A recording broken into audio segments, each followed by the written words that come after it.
Game over, man. Game over. You're gonna need a bigger potion. So serious. I am Iron Man. This is a tasty burger. Welcome to the InSession Film Podcast. Welcome to episode 621 for January 26, 2025, and I'm JD Duran. And I'm Brendan Cassidy. Hey, thanks for joining us, everybody, for this episode. It's going to be a really fun one because we have brought back one of our favorite people on the planet. If you've listened to this show at all in its existence, especially in the last 5 or 6 years, you'll know this voice very, very well. We are very thrilled to bring back the one, the only. There's no one else like him. The great Ryan McQuade. He's back on the show. Ryan, thanks for being here, my friend. Welcome back to Chasing the Gold. A long year and a half hiatus I have. Oh, man. JD, those kind words you gave Ryan, this is dangerous territory right now. This is very dangerous territory. Defeat an ego, folks. Defeat an ego. It looks like that chip on your shoulder is just growing just a little bit based on what I'm seeing in the video feed here. He's becoming a real boy. That chip. It's great to be back. It's great to be back. It's great to have you back, man. Great to have you back. It is sports season after all. Yes. We are recording this as the NFL playoff games are happening. They're unfolding as we speak, but there's other sports to talk about. And of course, I am referring to the Oscars. Yep. It is film award season as well, or as we've always called it, sports season, because that's what it is. It is film sports. We have turned art into sports, and feel about that as you may. We have certainly talked about that a lot over the years. We complain about it all the time, and yet we partake in the discourse anyway. So I guess we are hypocrites after all. Here we are. Guys, I've just come to accept it. Like, I think that's... I appreciate that, Ryan. There's no way of changing it. Like, there's no way around it. No. Listen, this is a 90-year plus institution. We're not changing it, folks. All right? No. We're not changing the procedures. If anything, it's just going to get worse. We only can hope that it changes itself. But of course, we know that's not going to happen. That's not going to happen. Yeah. We've got some thoughts.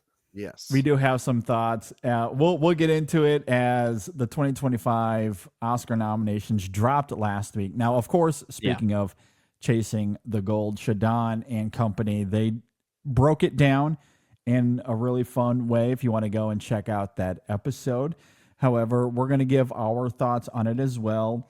We had to bring back Ryan, our former awards contractually guru. Obligated. Exactly. He had to come back. Awards talk is Ryan's domain. He owns the patent on awards talk, essentially. Yes, he knows sports very, very well. So the Oscars. I mean, again, sense. Brendan, you're getting mad at JD for compliments, and then you land something like that down. I mean, like I don't think you're helping yourself. I don't know if I either. meant it as a compliment, though. I kind of sounded like it was.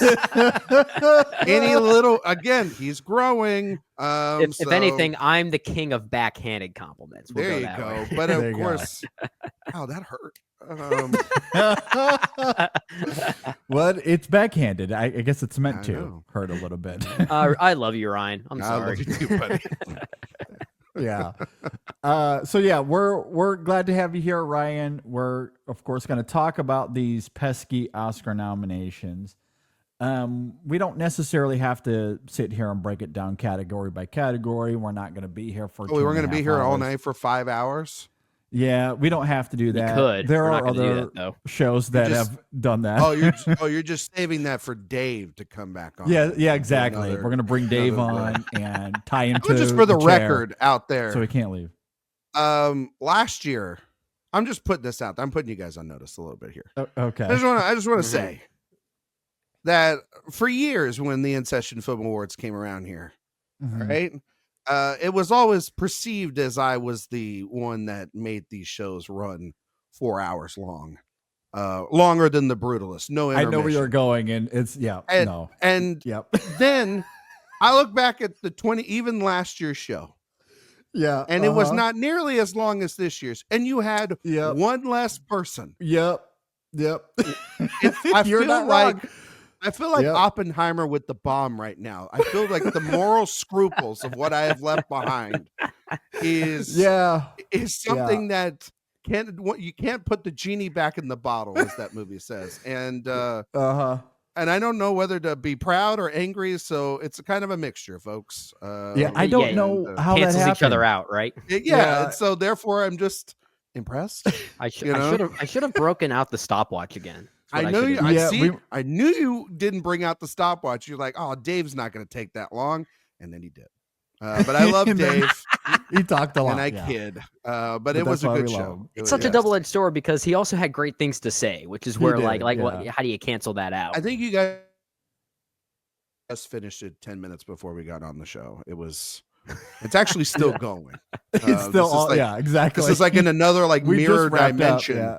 You know there's more to talk about. There might be some bonus content on the award show. Award show part 3 or part 2.5 or something like that. Oh my god. Anyway, okay. Yeah. At any rate, that was really fun. You can go check out the InSession Film Awards. They are available. Just helping you guys plug it too. I appreciate it. Great plug. Yeah, great there plug. you go. And always be plugging. At the InSession Film Awards, let's just say there are movies, performances, craft artists that we recognize that may have been missing from these Oscar nominations that may or may not have sparked some debate on social media. So if you're one of those that felt like you were maybe a little underwhelmed by said nominations at the Oscars, go check out the InSession Film Awards. Perhaps, maybe you'll feel more rewarded without getting into spoilers. Or maybe not. Maybe I'll just put it that way. Yeah. We'll put it this way. You won't see a movie like Amelia Perez talked about that much. No, I was trying not to name drop. I wasn't we're going to start name dropping when we talk about the Oscar nomination. So you might as well just get it out of the way. Look, Amelia Perez, if the 13 nominations it received from the Academy, if that irked you, you will not find that at the InSession Film Awards. So basically what they're saying is, in terms of, once again, the word balance here, because there was nothing there, Amelia was number 1 at the Oscars. So there's like a happy medium, there's like a happy middle ground, All right, well, let's get into the 2025 Oscar nominations. Of course, as I noted, Amelia Perez leading the charge there with 13 nominations, which, by the way, ties Oppenheimer. I'll give you guys a second to let that sink in. Just don't say. I just feel all I hear is the word or the music of taps in the background when I hear something like that. It's just so mournful and sad. Crazy. Well, let's talk about it. Ryan, we'll start with you. Overall, broad thoughts. What did you think of this year's crop of nominees? I mean, where does one begin? much like the film year itself, it was a complete it was a complete downgrade from the year before. I think the 10 we got last year was pretty great. I mean, and it was, it helps that I think Jay's number 1, JD's number 1, my number 1, and Brendan's number 2 film of the year won Best Picture last year. That was incredible. Really, it's actually, and once again, Perfect Days is not Brendan Cassidy's number 1 film of 2023. It is actually Oppenheimer. He just wanted to be different. Actually, no, it's not. Perfect Day. I'm going to reveal it right now. Perfect Days is in my top 5 of the decade so far.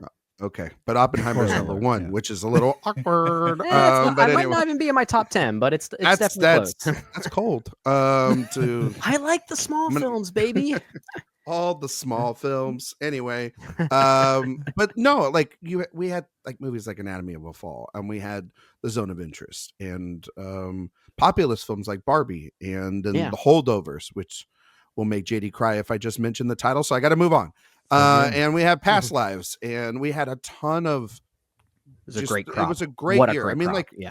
When you're like 10 in the lineup is either for some people Maestro, or some people American Fiction, or Poor Things, or whatever. If that's your 10 in the lineup in your personal ballot, that's better than most ones in some years. You know what I mean? Sure. Yeah. And they're at least challenging films in some ways. Exactly. Or they're interesting, or they are going to provoke something in terms of a discussion. Like when we talked about Maestro last year, what a discussion that was, as opposed to like half of the movies this year where you're just like, yeah, I mean, I guess I got out of the house for a little while, you know what I mean? And the wife didn't have to spend some time with me, but like, you know, what did I really learn here today?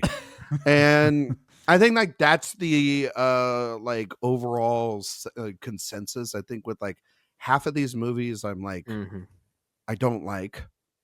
And then there are like a good crop of them that are good to great. So like The Brutalist is my number one movie of the year. Okay. And I was very happy that it was nominated. Nickel Boys, which was high on y'all's list. I think JD, you're number one of the year, and Brendan, it was in your top 10. Yes, it was in my top 5. Yeah, top 5. Okay, Yeah. And so like that was in my 10, 11 spot, kind of, you know, and it's a great movie. Yeah. Then like Honora was high, and you know, and then I'm Still Here, which is a wonderful film. That was probably the biggest surprise of the morning in the lineup, but Sure. not too much of a surprise because of the sort of international love. And then of course there's the movies I don't like, which are like Dune Part 2 and Conclave's kind of okay. Like, you know, I love a TNT drama becoming a Prestige Best Picture winner. And well, if that's the case, it should have been juror number 2. It should have been juror number 2 is what I'm saying. I think Wicked is objectively one of the worst movies of the year for me. Oh gosh.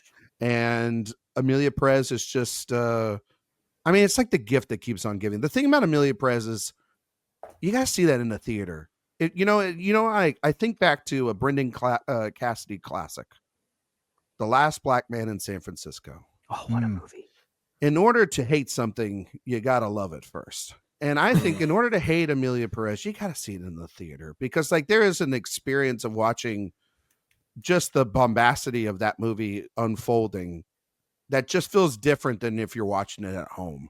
You know what I mean? Like you can walk away at home. If you're trapped in a theater with it, you kind of have to, at a certain point, give the doors are always locked. It's like the movie's telling you. Jacques Audiard is telling you have to love this for just a small window of time, and then you can hate it, and then it's okay. Exactly. You're not leaving this place, like, you know what I mean? Like, I saw it at Telluride, and I felt that, you know what I mean? Interesting. I don't think the movie's good. I think the movie is like really kind of wild to talk about, and every person I've explained what that movie is thinks I'm on acid. So like there's no like legitimate way of being like, hey, what's that movie Amelia Perez about, and explain that to your parents and think that it's not a conventional movie. I will give you that. No, it's not. But I'm not surprised. I mean, Amelia's been the leader at the BAFTAs and at Critics' Choice and Globes. The international awards have really gone for it. It's bold originality. I think a little bit right now it is an online thing why people hate that movie. But in terms of, we'll talk about wins probably a little bit later, but you know, yeah. I don't know if it can, I don't know if the path it can go the full way, but The Brutalist did really well, kind of over exceeding its expectations.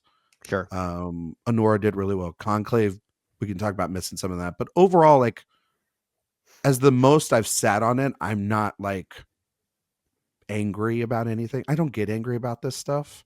Yeah, like you guys still have your favorites and you're happy. You guys have worked with me for years enough to know I don't get worked up about this malarkey. You know what I mean? Like it's for sure. It is what it is, and I have my personal favorites, and it just means the Academy didn't have taste. But that always circles back to the turning art into sports thing, because people do get upset because they choose fandoms. Yeah. And as we all know with sports, we love to talk shit about our rivals. That's true. And that's what happens. And I don't know if this is something that happens organically or if there is more crossover with sports and art fandom than perhaps what you may expect. I don't know. But it does seem like a lot of the discourse that I see, and I could be completely myopic and presumptuous here, I don't know, but it doesn't seem as if there is as much crossover there, which adds further irony to how the discourse unfolds. But that's exactly what happens. And it is very strange to see. It's Yeah. very, very strange to see. Yeah. Well, Ryan, I think you made a good point that with regard to Amelia Perez and maybe some of the negative response it has been garnering, maybe it is only within a certain community that we as critics live within right now. So we see it very firsthand, because the thing about Amelia Perez is I feel like the negative response to it and how people are talking about if it does go on to win Best Picture, it will be like another Crash of sorts. The difference is that I feel like a movie like Crash started to garner its negative response post-win. Whereas Amelia Perez, the conversation, at least for us in the window that we live within, seems to already be starting. That negative response is already ongoing. So how is it so different from the awards body versus us, and how the awards body is constantly seeing something so different in that movie to constantly award it in this way? It's so interesting that it seems to be falling into that category way earlier than most other films it might end up being compared to in a few years, which is an interesting thought. Well, okay. Mhm. So, I mean, I can just kind of like give you guys a little bit of an insight as to like my journey with the film, Okay. being, a Latino film critic Sure. and seeing and Yeah. being around the film a lot this award season. Like I went to Telluride, and this is post Cannes, and it won a collective Best Actress prize for Yep. the For female four performers. people. Yeah. Yep. And Netflix at the time was going to carry this as their film for the season. And then they bought Maria like days before its premiere in Venice and in Telluride. And we're like, whoa, that's probably not the best move for Maria or for Amelia Perez, because they had just announced like that they were going to move Carlos Sofia Gascon for the lead, right? And announced so it was supporting. But like there was a buzz in the room with people there at Telluride. And I think people, you go back to what you were saying, Brendan, the movie is a very bold film. You know what I mean? Yeah. And it's shocking. And not many American audiences see, I mean, like, JD, I'm sorry, but this is the truth about this movie. There's a song about vaginoplasties and like sex change operations and it's played like a song from Cats. You know what I mean? And it's wild. Viral on Twitter.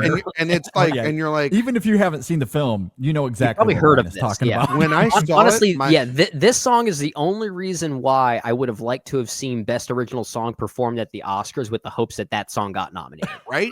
Like, you know how and I try not to get political, you guys know this, but imagine every Trumpian and every MAGA person gets mad at like liberal Hollywood for for, oh my God, they're gonna like give all these people sex change operations and do this and do that. And I would have like loved if this movie got nominated, because I would have just been like, or that song, because I would have been like, yep, this starts the Oscars. Just piss them off right at the beginning of it. Those guys, like, sorry, JD, but like, like straight up, JD, just get that button ready. There, get the ready. That's the only one. But like, you know what I mean? Just like lean into it a little bit. You know what I mean? Have, go for it. But I mean, it received really great praise at the festival, right? And then it won a TIFF audience prize. And the way that that's constructed is they had just a ton of screenings for it, and it was perceived well in Toronto. I went to New York Film Festival for the first time as a member of press, and the screenings for that were bad. Like, people hated it. And that's where it kind of built the sort of, the New York critics started to see it, and American critics started to see it. Okay. And more American audiences started to see it. And it sort of built this, oh, that's distasteful, or that's where it started to build. Then I went to LA to the actual like premiere, and it was night and day between the coasts. Like, people were loving it again. And so I think that there is this back and forth thing about it. Okay. Where some people, obviously you know, they want to talk about how much they love it, or they want to talk about, you know, maybe how much they don't love it. But it's definitely a movie that's inviting a reaction. I don't know how much of a passion there is for it, but it's definitely very negative. But there's the reasons why, like, a movie like this, probably, you're saying, to your point, Brendan, it's like the vitriol's already out for it. Like now, you look back of when I covered Power of the Dog here at the site, like the building for the Coda narrative started a couple weeks after Power of the Dog already had gotten the most Oscar nominations and everything, and there was this rampant Like sort of like, oh, the gay cowboy movie is going to win again. Like this sort of like competitive energy Yeah. between. Yeah. Okay. And that now, but this has already begun because, Yeah. you know, Carla Sofia Gaston, she's Spanish. She's not Latino. You have nobody that was from Mexico on the production. It's a white French man, you know, essentially telling the story. It's you have the transgender politics of that, which and just how the representation that movie is offensive to a lot of trans people, and how the movie sort of encapsulates that. Yeah, I mean, there's a ton. I mean, the fact they didn't even shoot in Mexico, they shot on sound stages. Yeah. Like, there's a lot of things that are just wrong about it, and yet, like, Bohemian Rhapsody existed, Green Book existed, Dry Miss Daisy won. Like, throughout history, they, you know, JD, they've ignored movies that had quote unquote backlash because they just like it. Yeah. You know? Yeah. No, I sometimes think they like the idea of these movies. And like you know, like because there is a provocative nature that starts a conversation that does have maybe a way of tying into a certain, I guess, sociopolitical landscape that's very current at the time.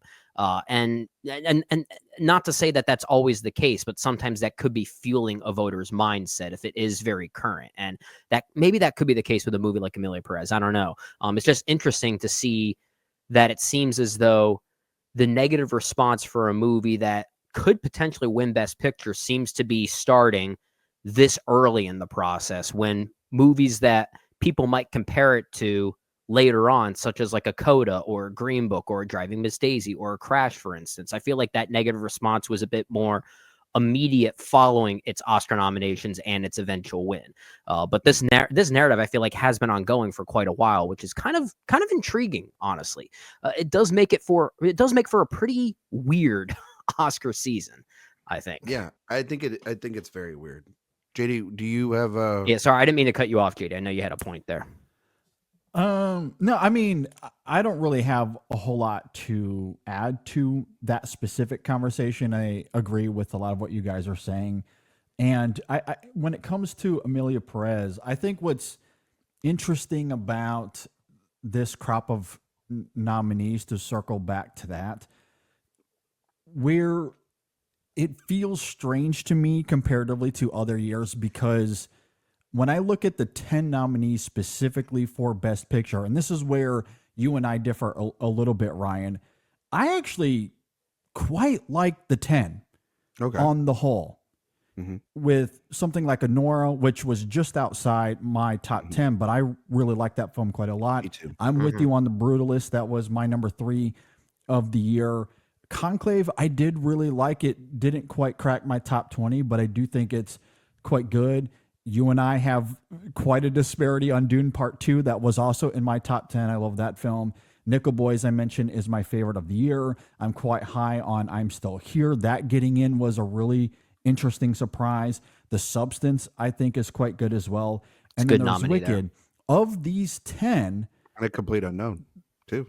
Well, and A Complete Unknown, which I didn't really love. A lot of other people clearly do, but I thought that film was quite middling. But of the 10, there's only 3 here that I'm either lukewarm on or less than that. The other 7 I'm quite high on, even if they didn't crack my top 20. I still think they're really good movies. So, like, I think on the whole, it's more inspired than I think it gets credit for. However, I think the reason it feels a little off-putting is because you have Amelia Perez and maybe even A Complete Unknown as we get further into these other categories. A Complete Unknown had a good day as well. It did. Wicked Very with good. another 10 nominees. So like those three films, which are the lesser three for me and for a lot of other people, those are the three leading the way here, aside from The Brutalist. The Brutalist is clearly ahead of the pack. It might be the front runner aside from those other three. But I think the inspired choices here, the I'm Still Here's, the Nickel Boys, those feel like you're lucky to be invited to the conversation here. They don't feel like real contenders. Last year, Oppenheimer was leading the way. It was the best film of the year, the best American film of the decade so far. That I'm certainly like, I go back and forth between that and Nickel Boys. It's a great movie. And the rest of the nominees that followed that were also in the conversation were great, as you guys talked about a moment ago. Last year's crop, it felt heftier. It felt like there was like those films were leading the way, not just in Best Picture, but in a bunch of other categories as well. Yeah. And here, the interesting films are just kind of hanging out in the corner by themselves. It seems while more the top heavy. Brutalist, the Brutalist has to fight the films that are more middling. And I think that's why it feels a bit strange. And maybe that's why I have kind of a love-hate relationship with this year's crop of nominees comparatively to last year, where there's just an outpour of love on the whole for that 10. But with the films themselves, I don't hate the list. On its own terms, I don't hate the list. What I have a major issue with is the rest of these categories feel so uninspired to me. So uninspired. Best Director, I don't love it. There's certainly a few here. Obviously, Brady Corbet, I love. Corley Farge getting in was an inspired pick for sure. The rest of them. And I like Denor. I like Sean Baker a lot. I wouldn't have him in a 5. And of course, Jacques Audiard and James Mangold being here, I think is just flatly ridiculous. Absolutely. The acting categories, we can get into that, but a lot of hit and misses. The screenplay category is the same way. I know Brennan made a really fun joke about this on Twitter. A Complete Unknown getting in for screenplay is a joke. There is no screenplay to that movie. It is a concert film. It's all about the music. That's all they do is they play a song every 45 seconds. Not a concert film. It's a sizzle reel of 1960s Greenwich Village is basically what it is. Yeah, exactly. So like, again, there are great nominees here. This is where, like Nickel Boys gets in. Sing Sing gets in for screenplay. I like that. But then you have the Complete Unknowns. You have the Amelia Perez's. You have the September 5s that get in here that just feels so uninspired to me. And then you get through some of the below the line categories. There's been a lot of discourse over the weekend with best editing and how uninspired that category was. Amelia Perez, especially. I don't love the editing to Wicked either. So like it feels like for every step forward that we have with any of these other categories, there's giant steps backwards that just feel dubious, especially when it feels as if those dubious steps and nominees are likely the winners for a lot of these other categories. Sure. So like that to me is the biggest difference between this year and last year, where last year it felt like, okay, we're taking these massive step forwards. These great quality films are not only being nominated, but winning these categories. And this year it just feels like it's amnesia all over again. Well, like they didn't even realize the steps they took for, last year. I think you make a good point there, JD, and I don't know the numbers offhand. But if you look at the 10 movies nominated for Best Picture last year, I feel like most of them had at least 5 other nominations tied to them or something like that. Like it was pretty well broken up, which just goes to show how the quality was favored in so many different directions and how strong that crop was. I think I saw some type of statistic that the number of films nominated for this year's Academy Awards is the smallest number of films represented in a long period of time. And I don't know what the exact figure is or how true that even is, but I wouldn't be surprised if that were true, because it does feel like a very top-heavy representation of films. Mhm. And I think it goes back to something you said earlier, Ryan, that just overall, this crop of nominees, whether it be Best Picture or even in general, because a lot of the films nominated for Best Picture are really the ones dominating every other category in some way. It's not as strong as a prior year, which is unfortunate because for those who don't keep up with movies like we do and we don't get to see everything, they might see 2024 as a weak year for movies. And sadly, I don't think that's necessarily true. Maybe it's a I don't. weak Yeah. year for awards movies in that way. Yeah. But I Well, think it goes. It was. I agree. Yeah. I think it was a weaker year for awards movies, and it was. Mm. And this is, not controversial at all. It was a weak year for mainstream Hollywood. So, It was a strong the- year for the smaller best film- independent films. Exactly. And yeah. Independent films, Horror foreign movies. film especially. Yeah. Horror Yeah. movies was really great. Yeah. But the Documentaries were great Academy this year isn't- as well. International films, Yeah. some good stuff too. International, yeah, exactly. And some of those international films don't qualify, or they didn't make the short list, which They weren't is picked by another- countries. Like Yeah, or they like, don't get submitted. Like All We They Imagine don't is get Light. submitted. India does not even Exactly. submit that one. So you No, they didn't because they, Crazy. well, the politics around it and everything. Yes, yeah. yeah. I mean, I will say this though about this year's nominees, and Brendan, you are right. Outside of Past Lives, every film last year got at least 5 nominations. Past Lives Okay. got only screenplay and picture. Sure. Makes sense. much like Nickel Boys. Yeah.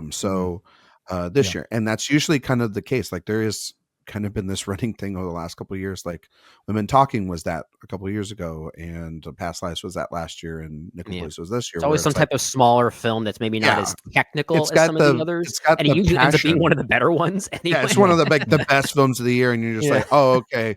That's probably like it's got a passion in screenplay, and that's probably where the writers were able to kind of bring it in there and everything. But I think the other thing people have to remember, and I think you guys know this, but for the audience out there that doesn't know this, all these categories are voted on not by the whole Academy. Yeah. They're By only the voted Yeah. on branch. Yeah. by their branches. By the branch, yeah. And you can only be in one branch. So if like JD, you were a writer or director, you have to choose which branch you want to be a part of. And then each branch every year, they add new members to diversify, to include international votes and voices, Yeah. women, LGBTQ, Yeah. various race groups, you name it. And Yeah. they have to make that choice. Like last year, why was everybody so pissed off? Oh, Greta Gerwig didn't get nominated for Best Director. I don't believe she's in the guild even, so she didn't vote for herself there. I think she's either in the Actors or the Writers Guild. Like Margot Robbie's in the Actors Guild, but she was pushing herself so hard as a producer of Barbie that she kind of like forgot to push Fell herself through, as the yeah. actress. You know what I mean? Yeah. And Are so you that's allowed to so- switch guilds? Like, is that possible? Yeah, you can. Like you can, Okay. you have to like petition and all this stuff and whatnot. Like Gotcha. that is Okay. you're okay to do that, but you can't do that like in the middle of the season, obviously. Sure. You know what Sure. I mean? It's, Sure. Yeah. Makes it's sense. just like, I can't leave Ohio State and go to Texas, in the middle of the season. Not in the middle of the year. Like I can't do that. I mean, Yeah. you know what I mean? Like as much as like Yeah. somebody pays you, that's not how it works. You know what I mean? You honor it, Yeah. And so, but this crop of nominees, I will say this.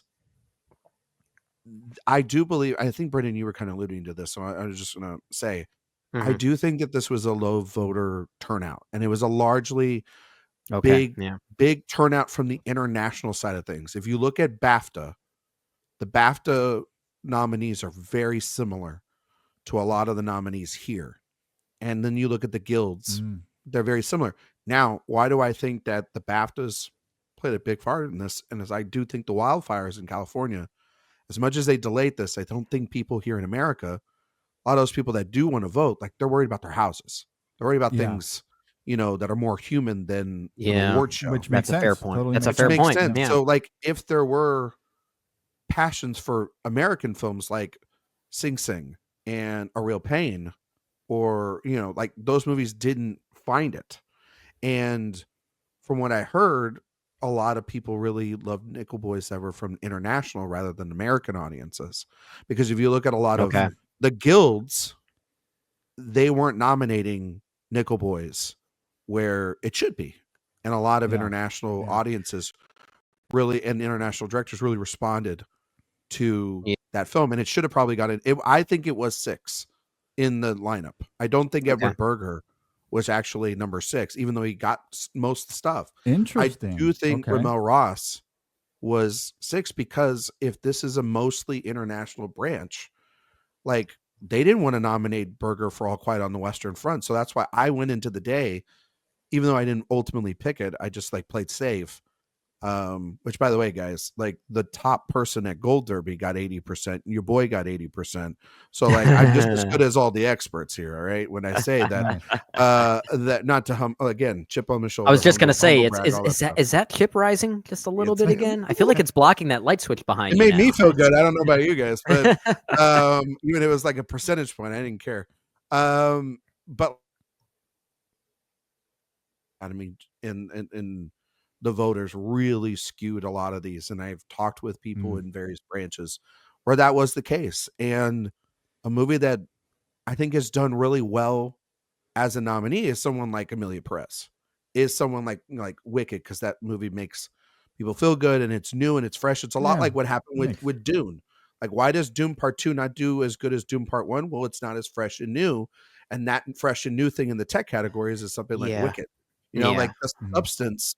Like, we should honestly be celebrating the fact that a movie like The Substance is in any of these categories. I agree. Best picture, director, screenplay, actress. I mean, it's basically celebrated as a traditional Oscar nominee. And yet that is maybe the bloodiest movie ever nominated for Best Picture.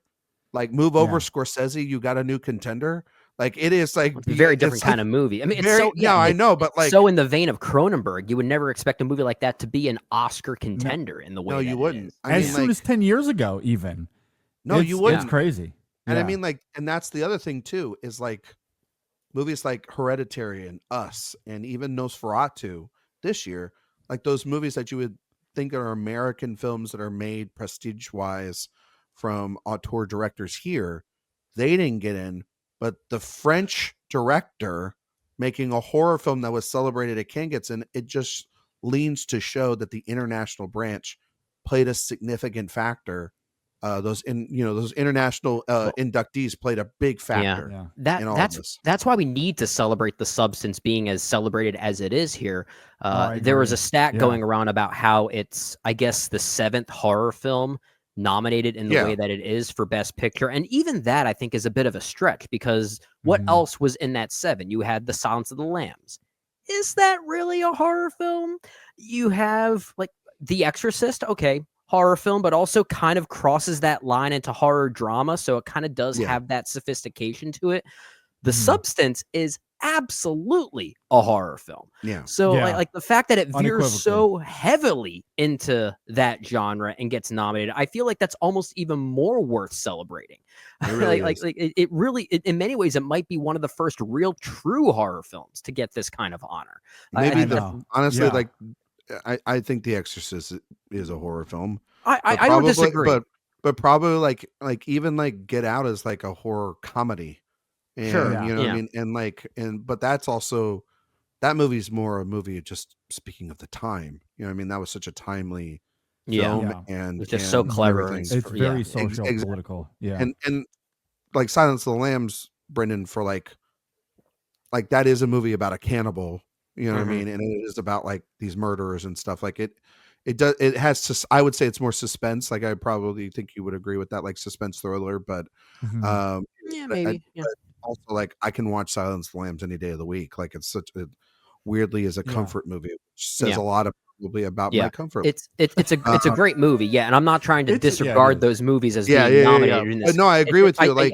If anything, I'm putting more weight on The Substance in its representation of horror specifically, which I think there's as not a horror third act in any of those movies like The Substance. No, like, absolutely, it really is absolutely wild, and that's pretty incredible to see a movie like that get honored like this.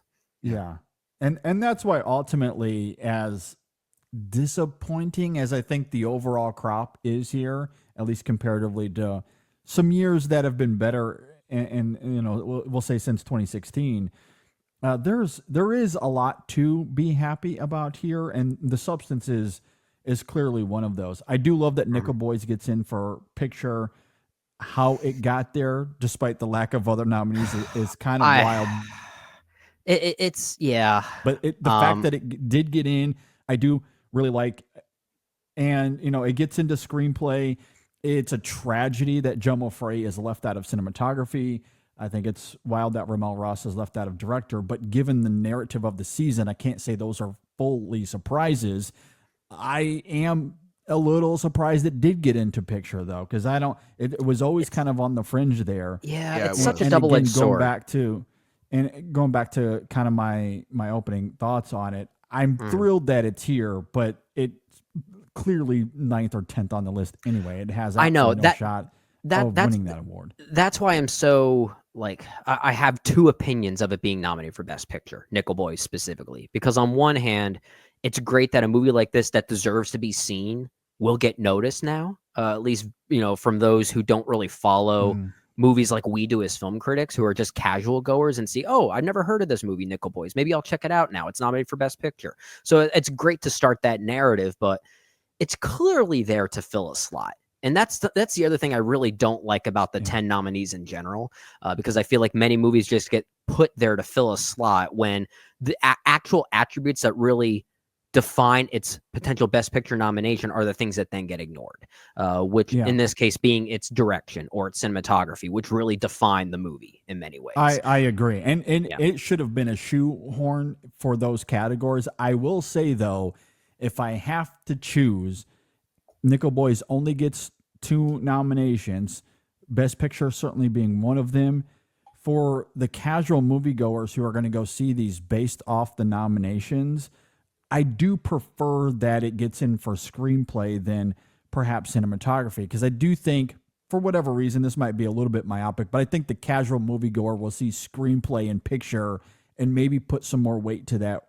Whereas if it was just, if it was cinematography or costume design and Best Picture, that might not carry as much weight. But the fact that screenplay gets in, I think that does give it a little bit more weight. Would you along rather with a picture. swap? Would you rather? Sorry to cut you off, but would you rather, even better, a swap of screenplay and director alongside Best Picture? Then Either one of those. I think if it gets either one of those and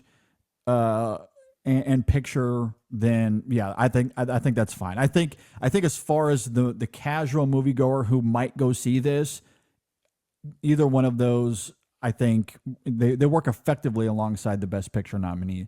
And to your point there, Brendan, that is where the Oscars is important. We come on here and we joke a lot about turning art into sports, and I do hate that as a culture it's turned into this, because I don't think this is how art was ever meant to be received. But awards do carry a purpose, and because there's a financial business end of it, these movies do need to be seen and they do need to make money. That Nickel Boys getting these nominations, it's going to put butts in the seats for people to go and see that movie. And I am glad for that. So that is what the Oscars is all about. It is a marketing ploy after all. And I am excited for a film like Nickel Boys, or even I'm Still Here. I'm sure it's going to get a lot more eyeballs because of its nominations as well for similar reasons. That I do like. So despite all my reservations as far as the award season goes, there are these successes that I do really like. Another win that I like here as well, although the main category itself certainly wasn't a surprise at all, but The Wild Robot getting 3 nominations was also really exciting to me. Not that that film needed any help, but I that to me was my favorite animated film of the year. It was actually in my top 10 for those that missed the InSession Film Award show. I have that at number 10 of the year. I think it's just genuinely one of the best films of the year. It got him for Best Sound, which is awesome. Well, and that's where I was leading to this. Brendan's always pulling my punches here or getting ahead of me. But we have the same brain. I know.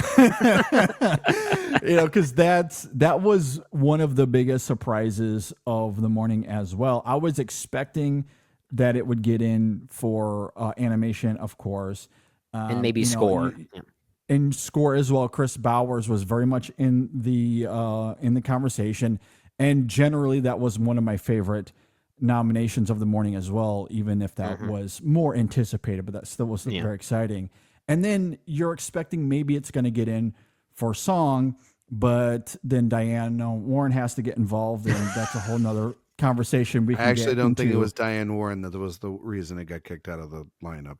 Okay, well, we can get to that here in a I have little thoughts bit. on that Either way, category in just a little bit. Yeah, it misses for She's song. got a permanent spot there for life. She Katie. just does. You're not going to get rid of that woman, all right? No, you're not going to get rid of Diane Warren. But, my point is to say it misses that for whatever reason. So I was like, okay, we're just going to settle for the 2 nominations for The Wild Robot. Expected, totally fine. And then they do Best Sound, and it gets in for Best Sound. And I mean, that might be, aside from maybe the substance, the most inspired nomination of the whole morning. I've seen the film 3 times, and I think its sound design is just as important as anything else happening in that film. So I loved that nomination. I thought that was really, really well inspired. So I dug that a lot. All right, Brennan, let's talk about Sonic the Hedgehog 3. Gotta go fast. Gotta go fast. I don't know if you've seen these films. I think you've seen these films. I've seen all 3. I've seen all 3. Oh, you've seen all 3. You saw the third one. All right. I've seen all 3. I haven't logged it yet, but I think these films have a very interesting trajectory where they all get better than the previous one, I think. Yeah. And interestingly, I think Sonic the Hedgehog 3 is a better looking movie than most of the blockbusters that came out in 2024 as well. Yeah, I think it's actually a very good movie. I really enjoyed it. I did too. I really enjoyed it a lot. They have been fun surprises. We've talked about at least the first 2 in passing, I believe, from time to time. But what's interesting is that, that first film comes out and it had all that backlash when the trailer hit. They redesigned, they spent a lot of money reconfiguring the design. And then it does fairly well at the box office, does really good. It gets decent reviews. And now it's spurred on these 2 sequels. And this is a franchise that isn't phoning it in. Like, these are really fun, good movies. And I know Sonic 3 is no different. I took Sam to see it. We had a really great time with it. Ben Schwartz is really great as Sonic, of course. And because of how these films have evolved, you now get Idris Elba. Kristen Ritter is, of course, a part of it. And now you get Keanu Reeves in this one as well, who's awesome in the film. So, gotta love Shadow. It's a really good film. Sonic the Hedgehog 3. Really I agree. Film. And for those who are fans of the Sonic franchise, specifically the game Sonic Adventure 2, or as it became to be known as Sonic Adventure 2 Battle when it was released for GameCube. It was originally on Sega Dreamcast, if I'm not mistaken. Sure. That was the game that introduced Shadow the Hedgehog. If you're a fan of that game, you're going to want to see this movie. I will simply say that. That is where the fan service is done right. For sure. For sure. And if you want to see this movie, we have 5 digital codes to give away. We got 5 digital codes. We've done this a couple of times in the last few months. We just had one for Gladiator 2 that did very well. We had a Venom one that did very well. Yeah, people are very excited. We're getting a lot of engagement and participation in these contests. It's really great to see. Absolutely. So if you want a code, a digital code to Sonic the Hedgehog 3, follow us on social media. Follow us on Twitter and X, especially Instagram. We will have a way. We'll put out a tweet for you to participate. We pick the winners at random, and if you win, we'll send you a digital code. And you got to be sure to follow us. You got to follow us on these platforms. Otherwise, they can't really get a hold of you. So yeah, exactly. If you want to win, you need to be able to follow us and engage with the tweet. We'll have all the instructions there, so be sure to follow us on social media.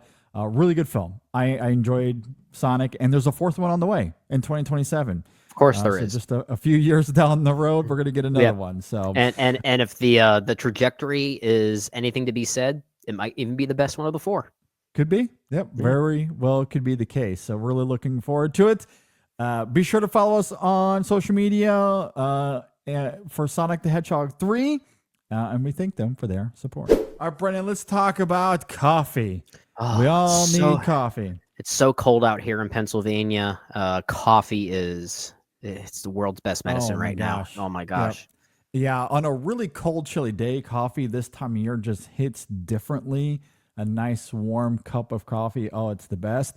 And if you're going to drink coffee, you don't need to buy the bitter, acidic coffees where the only way to forget about enjoying it, just to down it, you Yeah. need to put in milk and sugar and all this nonsense that just fattens up Yeah. the coffee. Caffeinated dairy. Exactly. You don't need that. You don't need that. That's what's great about Coffee Cult is that they source specialty grade coffee that has natural fruity flavors in it or natural chocolatey flavors in it. That's really, really fantastic. Depending on what your palate is, what you're craving. They got all kinds of fantastic coffees, single origin, different blends, whatever it is that you need. Like for example, like their Road Dog coffee is what you want on those cold early mornings. If you're up late at night studying or partying, whatever the case is, maybe you're traveling Or and you're up podcasting. late or podcasting and you got to get up early the next day. That's a powerful coffee. It has great chocolatey brown sugar notes to it. That's so fantastic. It's a jolt Or for you sure. can get the Columbia IPE, which is real heavy with blueberry and strawberry notes, like two very different coffees, but both are freaking-tastic. So go to coffeecult.com. That's coffee with a K, cult with a K, coffeecult.com. At checkout, use our code ISF24. Still hasn't changed. Next week, it's going to change. But for now, right. ISF24, use that code, and you'll get 15% off your order, which is crazy. That's a really good amazing. deal. So Yeah, absolutely. get 15% off. ISF24 is the code. Go check them out, Coffee Cult, and we thank them for their support. I mean, like for me, I think if we're just going to talk like crafts here before we get to like the actors and stuff, I was very happy with the craft work, especially the cinematography for Nosferatu getting in. Yeah, that was a great nomination. Like, I know, Brendan, you're mixed-ish on the film. No, I do right? really like it. I'm not blown away by it like I was Robert Eggers' other films. Like, I know you're a big Eggers guy, and it was I am a big Eggers guy, and I'm still so- a big Eggers guy. I think Yeah. he's still 4 for 4. Even if I do think Nosferatu is more of a 3.5 out of 5 as opposed to his other films gotcha. being like a 4.5 out of 5. And JD, you liked it. I know that. I liked it a lot, yeah. And I really liked it a lot. And so, but I just thought that like the makeup and hairstyling was just like that made total Yeah. sense. It made a And, like, killing in the tech categories, which is yeah, really cool it to did see. really well. Like the costume designs, duh. Yeah. Like, the production design was like, when you watch that movie, when you just watch any of Eggers' movies, and you guys know this, when you watch his movies, you're like, how's this not like win every award? It's like when you watch a Nolan movie, right? And you're just like, yeah, it's gonna win like everything, right? Like this is so meticulously put together. Even if like on the story, maybe the story doesn't work for you. You know what I mean? Maybe it's like a little out there or whatever, but like you cannot deny the technical prowess that is being put on display by this man. Sure. And Yeah. I thought that like cinematography, like 3 out of these 5, I don't have a problem with at all. Like I Greg Fraser's cinematography is a little like sleepy for me, and it doesn't like go nearly to the extent like that I think he does in the first film or even in the Batman. We'll agree to disagree You know? there. Again, that's fine. Like I will say I do love his work in the Batman. I'm not going to say it's better, but I do like his work. in but that like film. I would prefer like Joe Frey. I would Joe even, Frey should be in. he especially should. over. And I think Amelia like Perez, over Amelia Perez LOL too. there. But I do think I think Ed Lockman's work in Maria is exquisite. It's And I'm not it's gonna- great. No, it's and a I'm not Star of gonna- the I movie. agree. Yeah. Yeah, I'm not going to deny that. Or Yeah. Mr. LOL himself, Lowell Crowley, Yeah. for the Brutalist. I mean, like that's Like there's four of work in that. those 5 in that category, I will not disagree. There's only the one. It's the elephant in the room again. Like it's I feel like every don't category understand. it's But, this like, elephant in the you know, room, and that but, elephant's like- named Amelia. and in a just world, like Crazy. I would, but in a just world, I would mean like if Lowell didn't lose, I mean if because I think he's going to win the category. Yeah. I would love Jaron Blasky for Nosferatu to win. I think Yeah. like that movie That'd be is a very inspired pick. that was I so would love that as well. I mean, yeah. like the way in which like light is used, like torches and light, and how shadows are evoked. Like you have to be able to make that work in that for that Yeah. story specifically. And I Through thought very that they natural just- stuff. we- That's we- hard to you- do. yes, it's Ryan, very you hard to do. understand we've doomed this category now, right? Because like again, Amelia I Perez is will- going to win now. I'm higher on Dune than you are, but the We other doom this four, category. the other four nominees, if any of them win, ecstatic. I'll be thrilled. I think they're all Yeah. worthy, which means Amelia Perez is going to win this category. Well, That like just- that's like I Process guess of elimination, I guess. no, I mean like I think that I mean like that's definitely like the defeatist attitude, you know that we can totally take. Like Look, that's I've definitely watched what could enough happen. Detroit Lions football Yeah. over my. I- Again, this is sports after all. We've I all get you, experienced buddy. sports enough to know No, that I this mean, is how like, it works. I remember the year where I was sitting there, and this first year I was here at InSession Film, and I remember the Bohemian Rhapsody and Green Book night, and it was like, I mean, I remember just a couple of years ago, I was not the biggest fan, and you guys know this, of Everything Everywhere All at Once. And to watch like it just be bombarded and cascaded with praise and awards and all this shit, and I was just sitting there going like, God damn, can you give it to something else? And so like, and and then the other choice was like a movie that I think is good, not great, and All Quiet on the Western Front. And I was like, guys, like, are there only two movies that came out this year? I'd like to know. Were there only two movies that came out? And I think that with like Amelia Perez, like it has like places where it's going to win, but it will not be. I know that you guys are going to go, oh, here he goes. We just jinxed it again, but here I go. Famous last words. Here we go. There's not going to be, if there is a movie that is going to do like an Oppenheimer or an Everything Everywhere All at Once, where it's going to dominate the text, win an Oscar for acting, and then win director and picture, and take like 5 or 6 home with it, it's not Amelia Perez. It's The Brutalist. Like that's the movie that's going to do it. I do hope you're right. I will say there this, is because even with like the AI bullshit that happened, online or whatever, and I'm sure you guys talked about that or whatever. Yeah. The vitriol for Amelia is going to happen. Netflix owns Amelia. There is a Netflix bias still to this day. You think, oh, it's going to go away? It didn't go away for Maestro. Why would it go away now for Amelia Perez? I will say this about a movie like Amelia Perez, just given the narrative surrounding it and the bubble that we live in. So that could be conflating things a little bit. I don't think, and again, famous last words to your point, Judy. Maybe I'm jinxing it by saying this, but I don't think Amelia Perez feels like one of those films that has the potential to sweep everything that it's nominated for. Correct. I feel like if it is going to win Best Picture ultimately, it feels like one of those cases where all it has is Best Picture, Best Screenplay, and Best Editing, and that's all it gets. I feel like it's kind of in the same vein as like a Green Book or a Coda. Oh, you said screenplay? Yeah. Oh, it's not winning screenplay. It's not, but I'm saying like it's one of those films that maybe has only like those other like just Yeah, two it has a other very ones. yeah, it's a very like narrow path. Like right now, I have it winning. Like in order to win Best Picture, you have to have one of the screenplays or a director's win to back it up. Usually, so I'm just kind of arbitrarily picking something to back it up in that way, but I don't really see it getting more than like 4 or something like that. Which I and have it winning we've seen this 3. with Netflix. To your point, Ryan, as far as how heavily they push their films, and they do win a lot of awards, but. You go back to even something like Roma, which wins cinematography, international film. It won director, still didn't win Best Picture. No, So, I mean, Maestro and I know didn't win there's other anything. context that year, but like, and there's other examples for sure. But they do win a lot of these big awards, but they don't really walk away with Best Picture.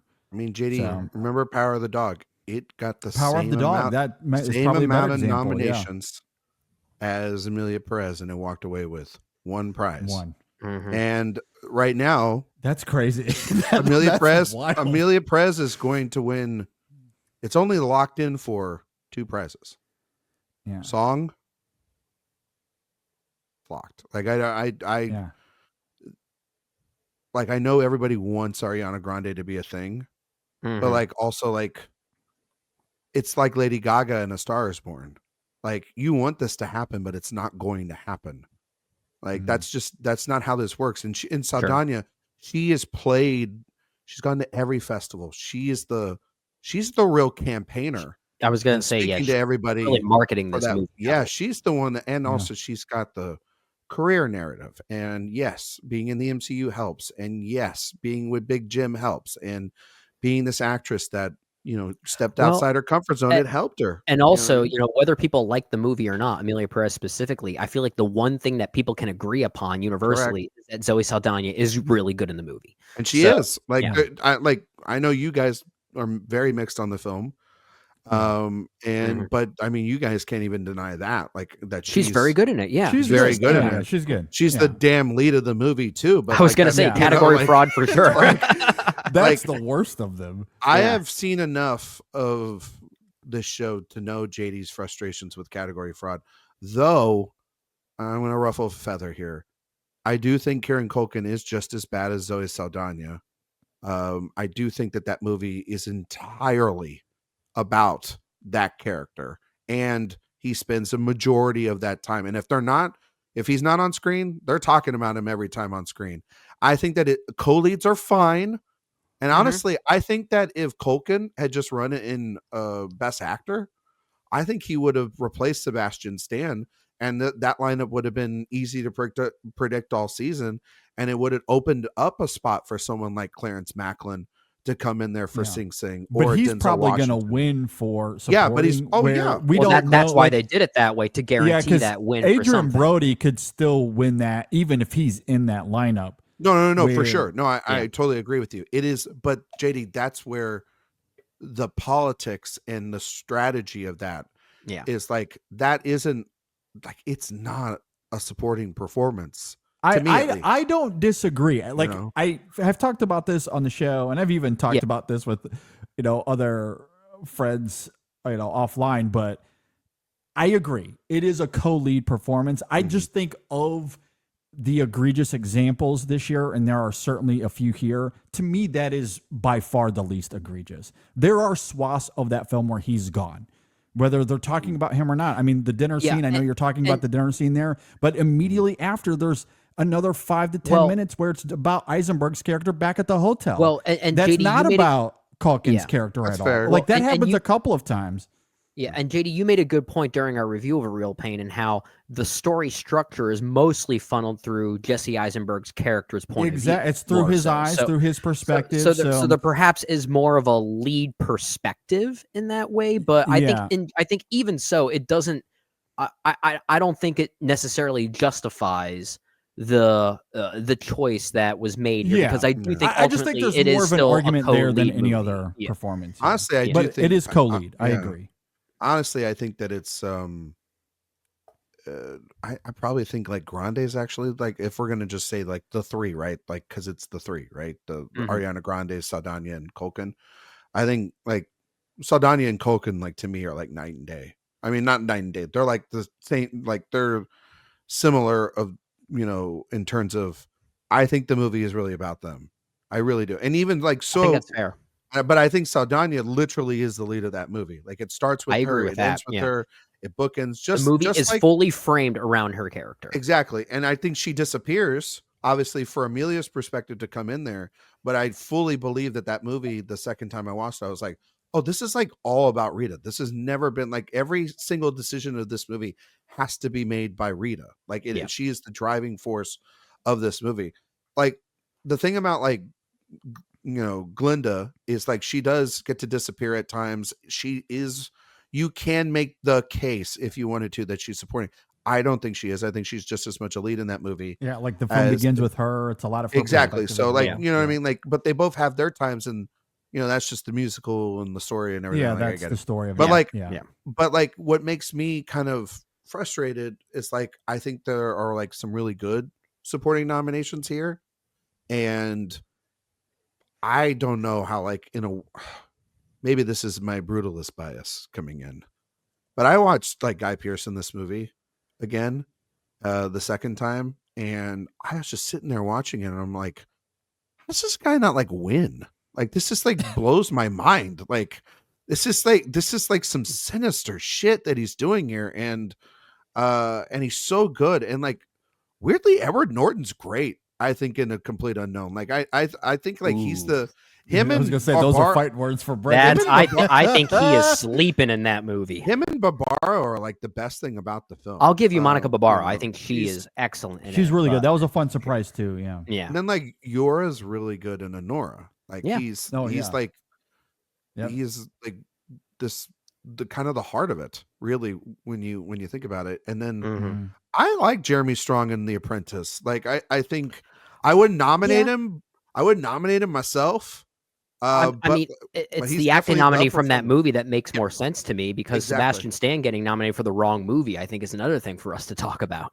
Yeah, it was. Yeah. I mean, it was interesting. Like they went for the makeup in in that department. In A Different Man, yeah. So it's not like they forgot the movie existed. You know, they but know like about when the it. actors came to it, I mean, I don't think the actors branch could help themselves in terms of not wanting to give the Donald Trump performance. But I do agree with Jay. I think Jay said it to me a couple weeks ago, that movie is going to age worse than expired milk in about 5 years, because The Apprentice will. Right? The Apprentice, because it's just going to be like, we did this way too soon, and we should have probably never done this. I don't think it's good now. But I don't think but I don't think it's great. Morally speaking, like just from a moral standpoint, I think it's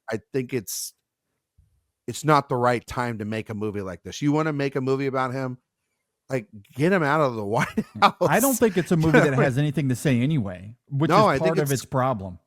I think I agree with you, Jay. Empty. I think it's an empty movie. I don't know if I can go in terms of like it being empathetic, but it's definitely one of those movies where it's like it doesn't know what it wants to be, which is, I think, even worse.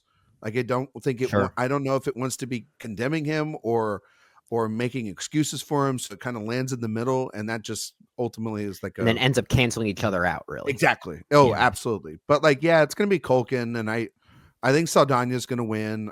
Thank God Jamie Lee Curtis wasn't nominated for supporting actress. I mean, good God. Like I am sad that Pam Anderson didn't get in there, though. I thought that makes really one good. of us. Like, no, that makes two. I liked her a lot.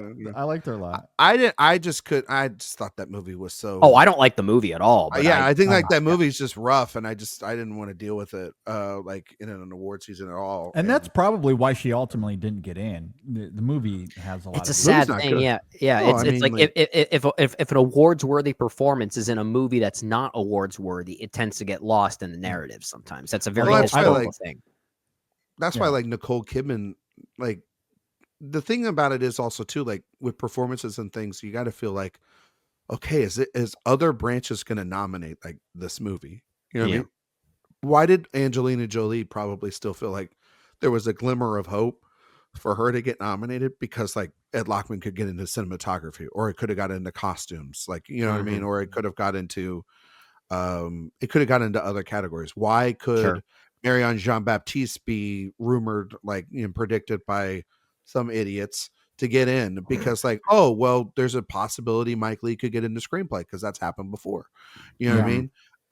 But like Nicole Kidman, it was like her or bust. And you're starting to see like that's not something that happens a lot more anymore. Like there are not a lot of single nominees in any of these categories. There isn't.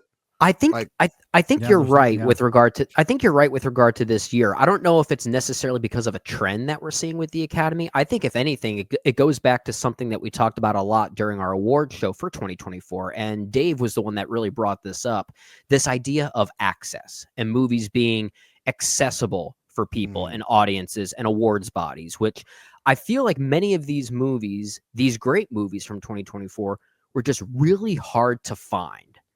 Even harder to find than in previous years, because I think back of the 10 movies nominated for Best Picture last year. By the time these nominees came out, almost all 10 of them were easily accessible in some way. That's not really the case for these major nominees here. It's a movie that doesn't, like, to your point, Brendan, a movie that, like, I still don't even know if it made it into a theater in my area. And like I've got like Austin, San Antonio area, we get stuff. Like we're not like sure, yeah. we're not like Dave in the middle of nowhere. You know, like we Kentucky, get stuff. You know what I mean? Like we have Katie and I have lived in Kentucky. We can relate to his like pain we have right now. we have a post office. All right. Like I don't know about Kentucky. You know what I mean? Like, You actually get mail where you like live. we get talking pictures. You know what I mean? Like this Dave. They're still but- stuck in 1943. Exactly. They are getting Gone with the Wind next week. But They watch movies in a cornfield is what they do. exactly. They still got somebody like, Or I guess in you know, Kentucky it's a bourbon cranking field. out it on you know, on Exactly, the yeah. film. Yeah. But Horse but field. no. Oh God, what was my point I was trying to make there? You get movies, the is movie, what you're saying. the You movie, get the movie movies. that wasn't the movie. I can't tell you, Brendan, that if it made it to my theaters was Queer. You know what I mean? Yeah, like, yeah. and that's like that's to your point. That's like, well, how am I supposed to see a movie that I saw at a festival? How the hell is a voter supposed to see it? Now, granted, Well, and that's JD and I, JD and I are very lucky because we, Mhm. you know, in our critics group, we have a screener platform and we're able to do it. But surely the Academy has the surely same they thing. do. I But also, think you gotta these are remember- maybe different conversations. I think the access But they're also conversation working is a very people. important one You to gotta have. give 'em that. But Mhm. surely these voters have access to them, even maybe before you and I do, Ryan. Yeah. I mean, Yeah. they have to have access. I can't. Well, and that's why I bring it that up. The I bring it up Critics' as a Choice question. Association has a better platform than the freaking. You'd be Academy. surprised. You'd I be might surprised. be, maybe, but surely they have at least something similar. I can't imagine that they're going to market to you and I and not the Oscar voters.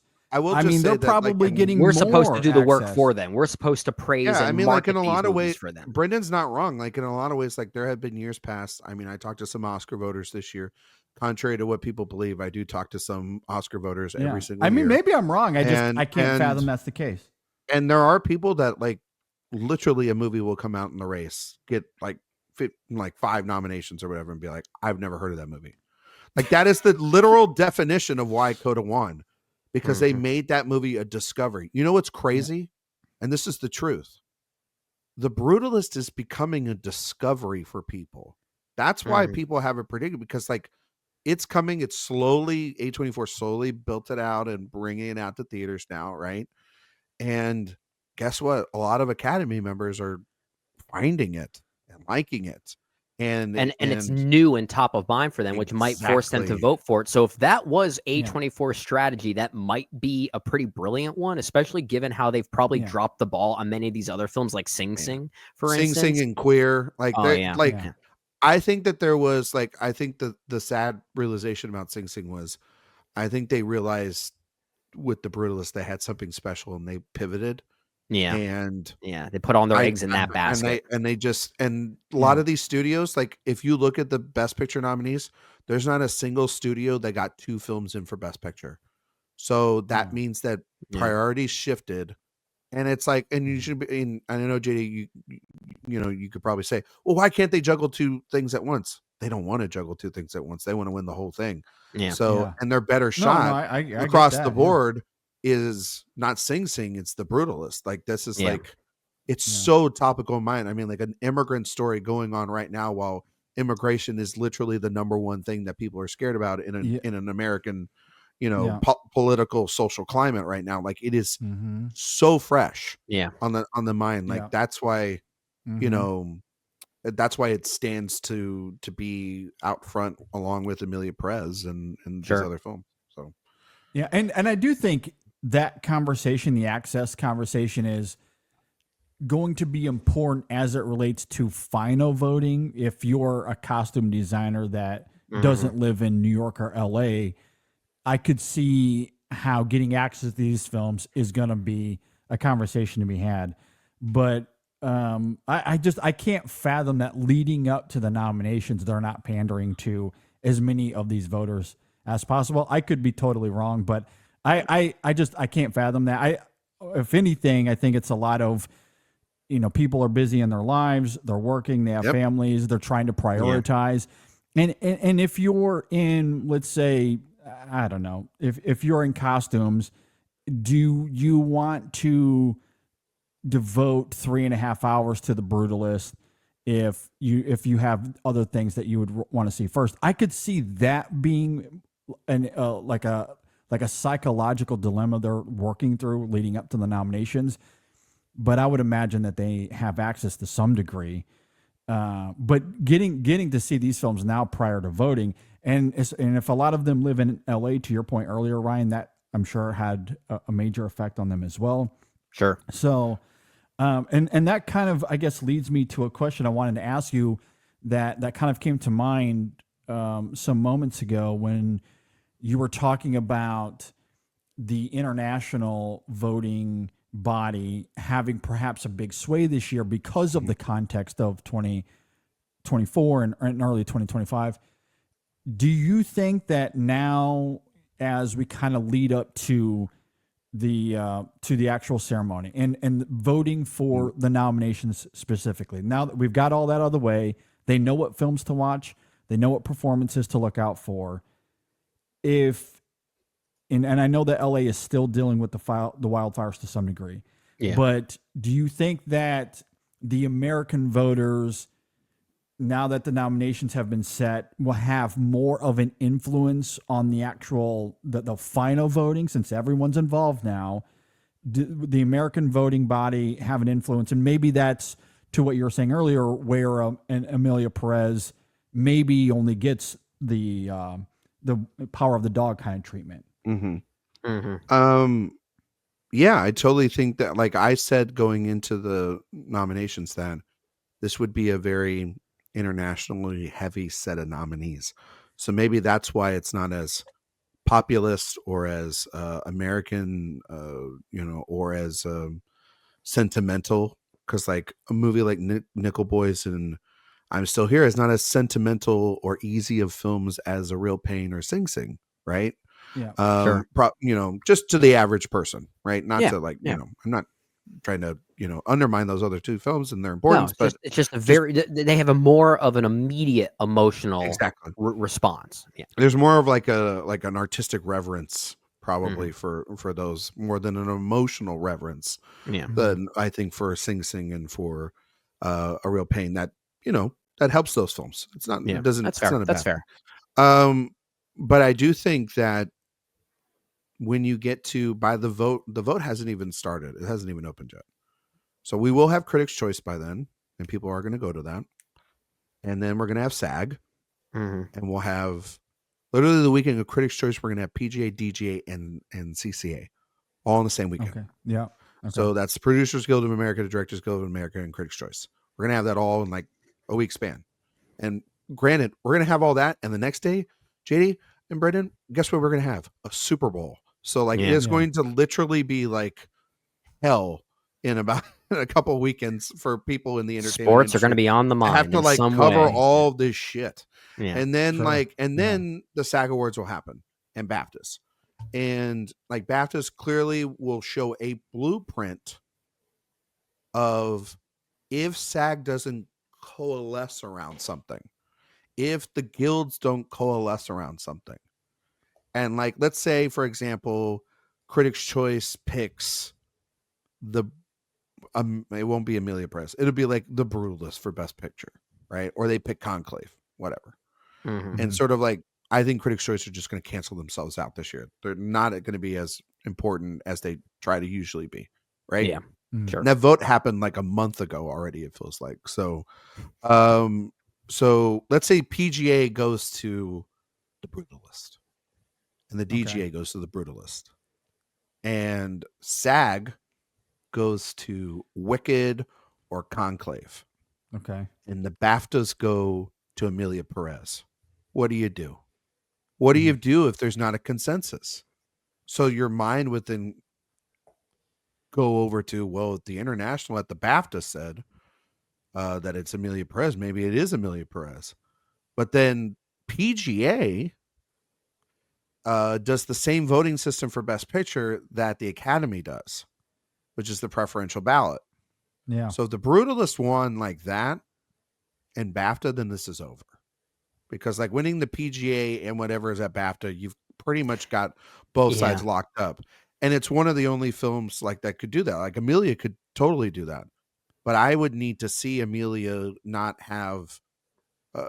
The thing about a preferential ballot is you got to be popular in not just the 1 spots, but the 2s and the 3s and the 4s. Yeah. Yeah. And now Amelia does have strength, but there's going to be Mm-hmm. a lot of people who are like, to hell with that movie. I'm not putting it anywhere near the top of my ballot. You know It's what I mean? at number 10, which is where But we're that helps a ballot. movie like Well, Honora and Conclave out really well, and Well, even Wicked. You yeah. know what I mean? I was going to say, Sure, like, sure, is there sure, I think if there is a theme with 2024, and this is something that we talked about during our award show, is that there isn't as much of a consensus as Yeah. other years, which I think Yeah, is it's- actually kind of fascinating. I It kind of is like kind of that. fun in that way. Yeah. Yeah. So is this maybe the biggest opportunity for some of these other films that kind of straddle that middle ground to be the ones that end up surfacing? So could we end up at the end of the Academy Awards and all of a sudden our best picture winner is something like A Complete Unknown? Because because all these Maybe. other movies that Sure. could have been above Maybe. it canceled each other out. Very much so. I mean, like that would also, the thing about winning a best picture though, also too, Brendan, is you do actually still have to tell a story with your winners. Yeah. Because like a movie just doesn't win without having other things. Other things to back it up, like we talked about so before. So that movie would need to probably win like the editing category and Best Chalamet, actor. Yeah. right? Doesn't have to probably win anything else other than that. Like that's pretty solid enough support. But that do you would- really think Chalamet's going to win over Adrian Brody? I mean, I'm not saying No, that he doesn't no, have a no. chance. he legitimately can win. Like I Okay. think that people, and this is also me just being like, I think Brody is the performance of the year on the male side, and I think Marianne Jean-Baptiste was the female performance of the year, in my opinion. Oh, what a great performance. Yes. And so like, I think that I have to take my personal bias out of it and my Sure. hope, because like, because I did a lot of this last year and it worked out, but I'm not a good gambler, guys. And so Fair, it's fair. I'm not going to put it all in the middle of the chips and let the roulette table just go. So I go Yeah. back to how you guys normally know how I do this, where I don't predict my favorites and I don't predict the films that I think are going to win that I want to win. I think in a lot of ways, I kind of make sure that I'm going out of my way to not pick some of my favorites sometimes, because okay, you guys will understand this analogy. It's another sports analogy. Just hang on, folks. JD knows this because he's done March Madness with me before. JD knows that I never pick Texas to go past any round in March Madness. Brendan, I think you do the same. You've done the same thing with me as well too with the brackets. I think I've never Yeah. picked Texas to go past the first round unless I think it is a for sure team that is like a 1 or 2 seed that could go all the way. Right? Never happened. Yeah. And because if anyone's going to break my bracket, and if anyone's going to break my predictions, it's going to be my favorite film of the year or my favorite team. Okay. Okay. Sure. Otherwise, I get to be, because then it's like this thing of like, okay, well, my guys didn't win, but at least I got the pick right. So like I got a consolation prize out of it. Like I still feel bummed about it, but like that's how I pick some of these winners. Yeah. And sadly, 9 times out of 10, I usually am sitting there going like, well, at least I got the pick right. And last year I was like, no, Yeah. it's all Oppenheimer. Everyone shut up. Like it's Yeah. done. Slam the It's- door, yeah. move on. It And felt pretty conclusive. So like yeah. for me to go fully in on Brody like that after Killian, I mean, like I'm so scared of doing that because that just never happens. I'm scared to predict Brady Corbet, even though I do think he's going to win director, just because, I mean, I've seen these people give it to lesser people before, like the Tom Hoopers of the world. You know what I mean? Like the Michelle Hashanavicius of the world. You know what I mean? Like I've seen them go when you like Terrence Malick sitting right there for Tree of Life and you give it to the artist. Like, what are you talking about? Like, how do you watch those movies and not understand like this is direction and that is whatever the hell that is. Like again, sports. like when a Tom Hooper wins for the King's Speech or something like that. Yeah, and you're sitting there going like, did you watch The Social Network? I know you did. You nominated it everywhere. Are you high? You know what I mean? Like you guys know what I'm saying. So I do also think that Chalamet has masterfully campaigned. I don't think that you can deny the 4-quadrant campaigning that he has done with the college game day and the TikToks and going overseas and now doing Saturday Night Live. I was going to say his SNL hosting job was basically a giant campaign for this. I mean, he's literally made his monologue about how I don't win awards. And then went on to be the musical guest as Bob Dylan. And did like exactly one of the silliest and honestly stupidest things SNL has ever done, if you ask me. I mean, it really was like Fox Searchlight paid Lord Michaels to let them do that night. You know what I mean? And they might have. They may have. They might have. Who knows? I'll never know of that. Maybe Jason Wright will make a movie about that. But geez, like at this point, just give Best Director to Coralie Farjah right now. Listen, I think to Brendan's point about consensus, from what people told me at Cannes, consensus, there was never a movie that like everybody 100% loved. So when it came to the Palm, they all agreed upon the movie they liked the most as a group, a consensus. And that was Anora. Anora, at all the festivals, had the passion of, you got to see Anora, like Parasite, like Anatomy of a Fall. I'm just saying, he is sitting right there. Mikey's still in contention. They didn't miss a single of their nominations. They're not like Edward Berger or Dune or all these other places where they missed places. Like, they got in everywhere they needed to. There's still a path for Sean Baker to win screenplay. Mikey wins actress. They win editing, win picture, and Neon is sitting right there. So maybe that's very possible. So maybe my point earlier about all of these other films that have this heavy passion or this heavy vitriol that kind of cancel each other out. If there's one movie that can maybe break through that, maybe Anora is the most likely one. It did do it literally at Cannes when Amelia Perez was there and The Substance was there. And they couldn't figure out what they wanted to give it to. An interesting point. So they went with Anora because they were like, well, this movie is pretty damn good. Why don't we just do that? And maybe we'll get a repeat. Which we're not saying as a knock on Anora necessarily. No, I mean, it's not. Full disclosure, it's actually my favorite of the Best Picture nominees. But I know not everyone agrees with that. Top tier for me. Like, it's in my top three. But maybe there's like that movie might be the closest to a consensus as any other film here is. So that's an interesting point, Ryan. Yeah. Same with Conclave. Like, just because it missed things, like, old people love Conclave. Like, they love a 6:00 screening of Conclave. You know what I mean? It gets them home by 8:30. Oh yeah. When I saw that movie, it was packed. There was no empty seats there. My dad was like, hey, okay, funny story. My dad goes and literally is like, how long is the Brutalist? And he starts bitching and moaning about the runtime of the. But then he's just like, I think I'm going to go see Conclave. And I'm like, I told you it's not very good. And he goes, I know, but like, I kind of feel I should. I feel like old people are being summoned to Conclave, like, like the rats on the ship in Nosferatu. You know what apparently, I mean? from what I understand, it is based on a book that demographic really does know. Yeah, it's an airport novel. Yeah, and so I think that's pulling them in. So I think that's certainly part of it as well. I like it, but I think what's interesting to your point is that none of these categories feel conclusive, and that is exciting. We ultimately may not like the winners of these categories, but at least at this point, it does seem as if there is a lot up in the air. There are even animated film. There will be good winners in there. Yeah, do what? I think that like, there is a world where we can have really good winners. Given sure. Yeah. And I think there's also a world where like hell is rained upon us.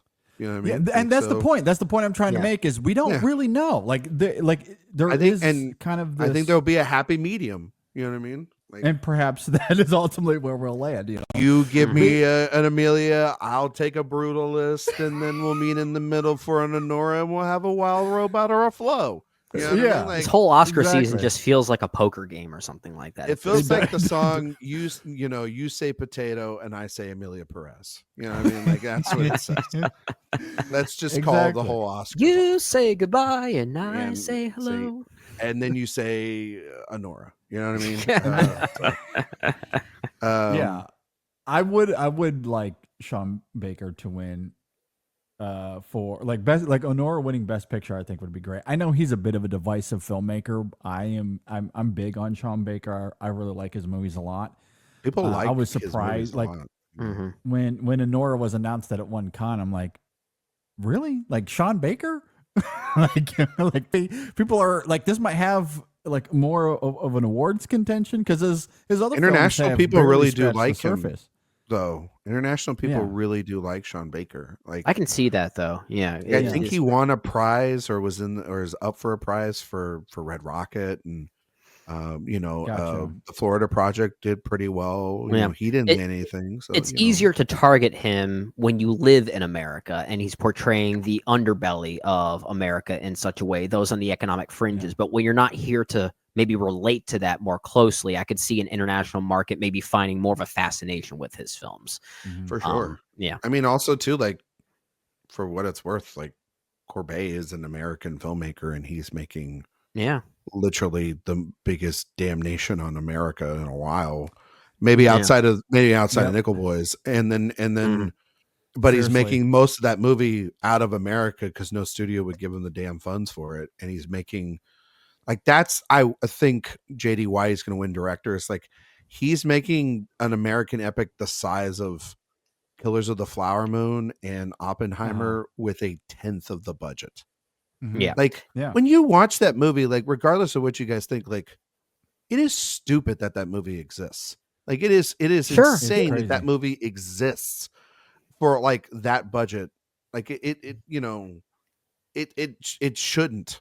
Like we shouldn't Mhm. have a movie like this right now at all. And I think that's the other thing yeah. that like people are going And to I do think it would make for a timely winner too, not to Yeah. get too political, but it's really hard not to in these times.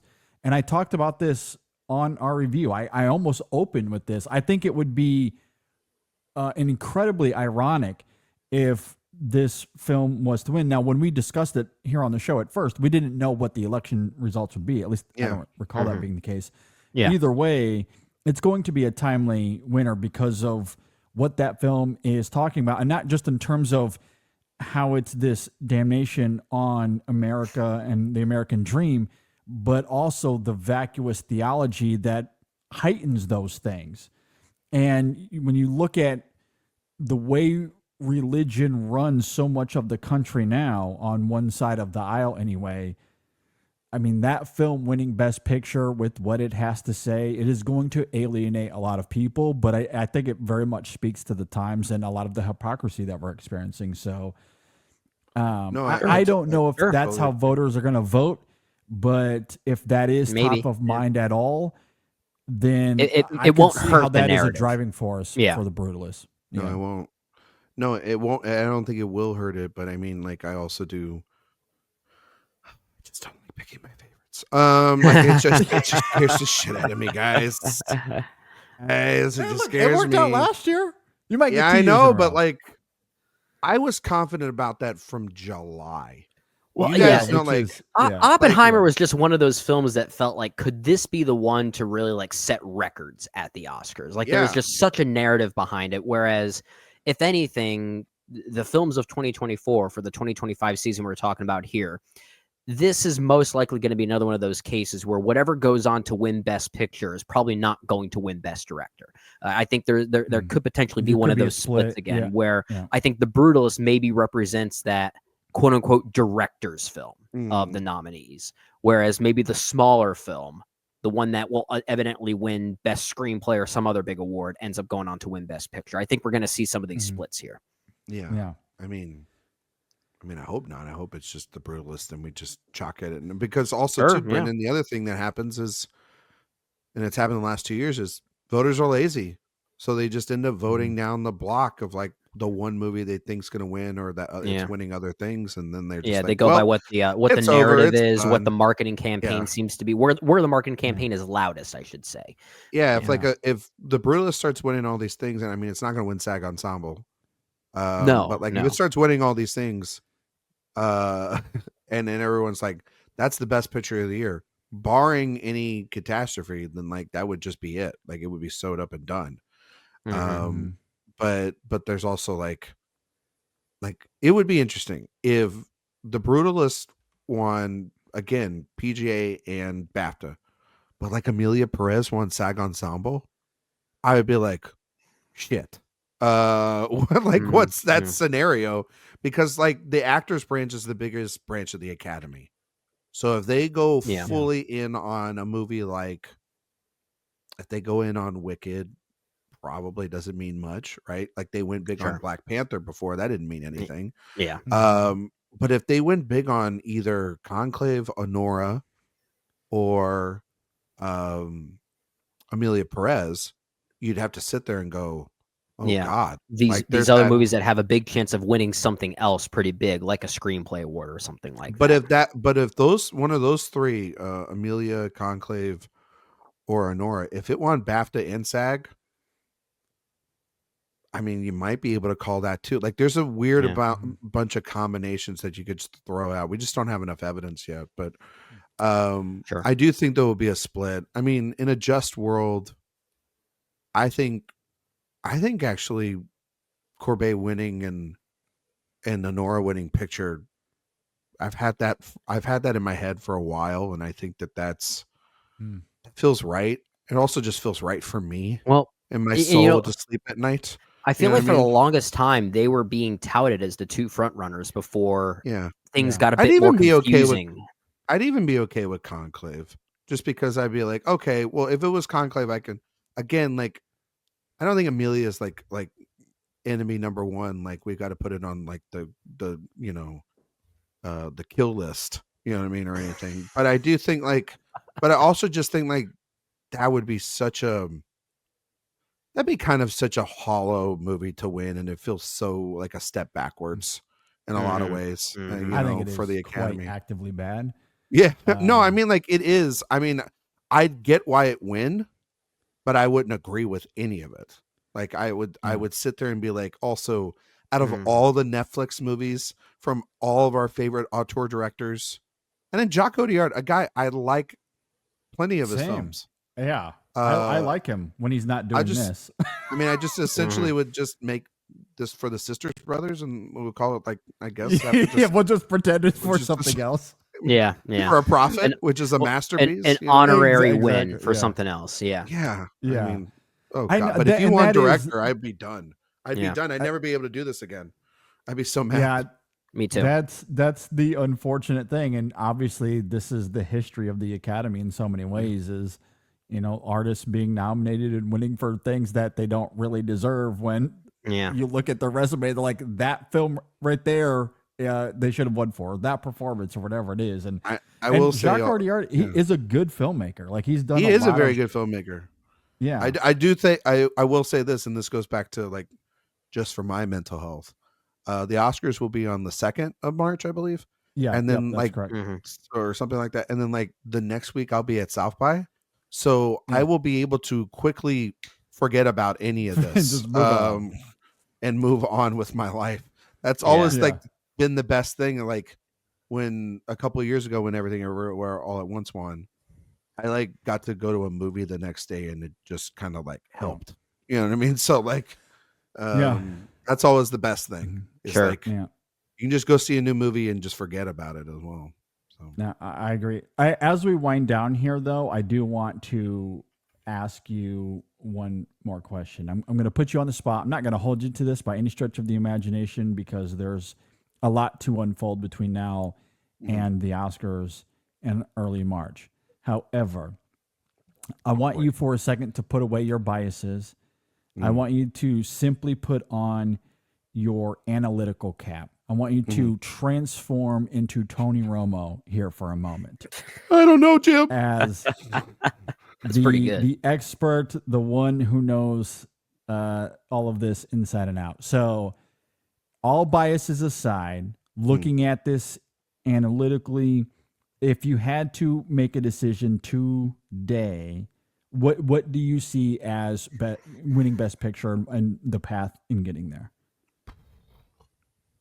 I think there's only 3 legitimate films that can win Best Picture as of right now. Okay. Because I mean, we didn't talk about it, but like Conclave missing cinematography, director, and if that movie was as popular in the Academy as people would have thought it was, why didn't Stanley Tucci become a thing? Like, why is Stanley Tucci not nominated? Like why isn't it is kind of Lithgow weird that he wasn't in the conversation all at all? Sure. Yeah. So like Yeah. that's like shows a sign of weakness. John M. Chu, the screenplay, cinematography missing for Wicked. Wicked is the Barbie of this year. Sure. Ariana Grande is Ken. She's not winning. You know what I mean? They're going to give it Okay. to the MCU veteran. Okay. Hold on. Of that Okay. category. All right. Yep. Like Iron Man's handing it to Gamora. Like, let's call that like it. I didn't even think about that. Yeah, that's Yep. exactly I've been how I was thinking about thinking. that all season long. It's going to happen. Yeah. Okay. And so like Doom Part 2, no. Yeah. I'm Still Here, Nickel Boys. Again, Brendan's right. That's like welcome to the club. Yeah. The Substance is the nominations or the win. And really it's Demi Moore and the makeup are really the ones. Cause like she's I think she's gonna win the Oscar, which is crazy. I feel like it's Um, between her and maybe Fernanda Torres at this point. Yeah. But like Mikey has like a dark third, you know what I Maybe. mean? Yeah. In the race, you know, like just Okay. because of the strength of Honora. Mhm. But I still, because I think Mikey's could win Critics' Choice, and I think she could win SAG.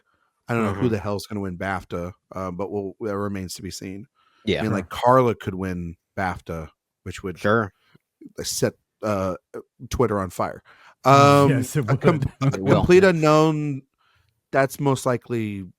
At this point, it feels like Timmy or bust. Like it doesn't need to win anything, but it just feels like kind of Timmy, and maybe like if Culkin is vulnerable, I think that Edward Norton is potentially the person after that because of he has a career Interesting. narrative. He's never won. People love Edward Norton as an actor. So you don't think Guy Pearce, because The Brutalist, spoiler alert, is going to be one of the 3 films you talk about as far as a contender here. So, I mean, do you think he has any sort of play for that category? He's like third. He's okay. Yeah. But again, I also just like he missed Like a close third or like a distant third? like a close third. I mean, he missed SAG. You know what I mean? Yeah. Which was a big deal. Yeah, You know what I mean? In all I'm this, surprised so- he hasn't been more heavily involved in the race. But Yeah. I don't know. And I'm so- just curious, given the love for The Brutalist. I think that the paths are for Amelia, it needs to win editing. It'll have Saldana. It could win sound and it can win song.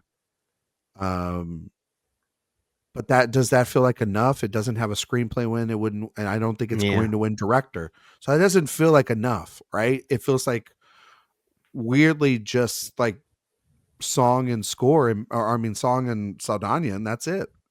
And I kind of feel like that's the usual traditional supporting actress is usually the only win. Like look at it for The Holdovers last year. She was the only win that entire And film. it's a very isolated category in some very ways. much is. Yeah, that's a good Very point. much, like Jamie Lee Curtis is the outlier because you look at like Ariana DeBose, the only winner for her category. And even she was You kind know? of a surprise, Jamie Lee Curtis, when she won that year. Yeah, and because everyone kind of thought it would be Angela Bassett or Carrie Condon, which would have fit the mold of what we're continued talking the trend. about here. Yeah, absolutely. Yeah. Right. And so that's why I think Amelia. Plus, I think the hate for Amelia is going to grow.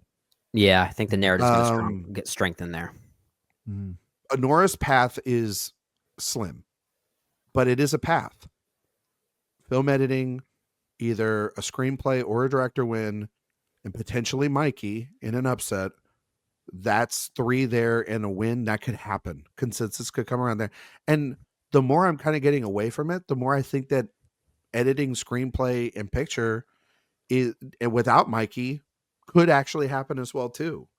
Yeah, Sure. Yeah. sure. But I think about The Brutalist. I think about It's timely factor. I think it's winning. I think it's going to win director. I think it's going to win actor. I think it's going to win production design. I think it's going to win score. I think it could win cinematography. That's like a lot of wins. Yeah. So I would say that at this moment, I think The Brutalist is going to win Best Picture. And I can see that. Yeah. if that that happens, makes sense.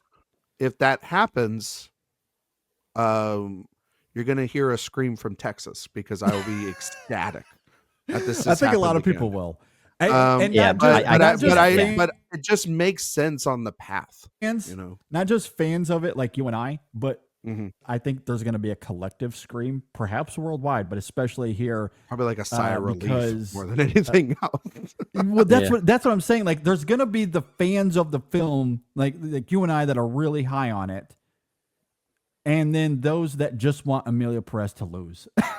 Yeah. So, Which I mean, anything else that's not That name whole come out. meme of General Hux going around. Exactly. Yeah. It's going to I be a just whole want lot of hugs Amelia Perez just to screaming. lose. Yeah. but That I meme just personified, it just yeah. feels like its path is the clearest, barring another. It makes the most sense now. I don't think it's going to be a big deal, but also too, like, it can win all those texts and Corbett and still win picture. It does not have to have Brody either. Like, Chalamet could still win actor, and The Brutalist, because it will have 4 other Oscars in tech categories, and you would presume that Brody is second in a very close race. Yeah, but then Brady Corbet still wins director, so it has that then to you back can it up. Yeah, exactly. And I mean, they have 3 out of the last 4 years gone with a picture director tandem. yeah. The only time Yeah. they didn't do that was with Coda. Mhm. This day, Yeah.